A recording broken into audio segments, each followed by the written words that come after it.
একটি সংগৃহীত কবিতা। কবিতার নাম রাবণ রাজা। কণ্ঠে আমি মল্লিকা।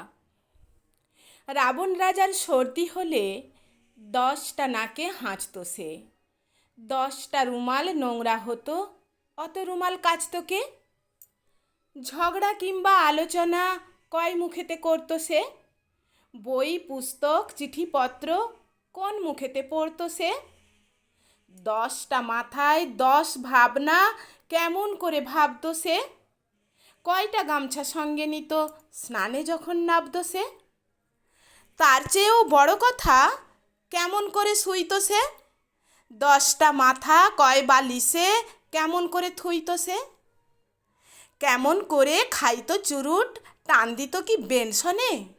আমার মোটে ঘুম আসে না রাবণ রাজার টেনশনে।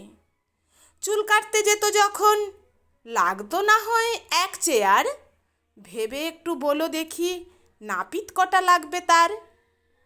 ডিজাইনটা কি একই হতো, সমান হতো জুলপির মাপ?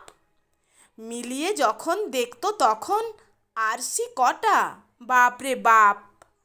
দাঁত মাজা সেটাও ভাবো, টুথব্রাশ কটা লাগতো তার? কি করেই বা রাখতো মনে কোন ব্রাশটা কোন মাথার?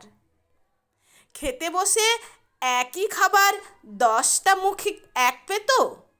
এটাও কি হতে পারে সবাই সমান ঝাল খেত? ভেবে ভেবে মাথার চুল দেখছি রোজই যায় ঝরে।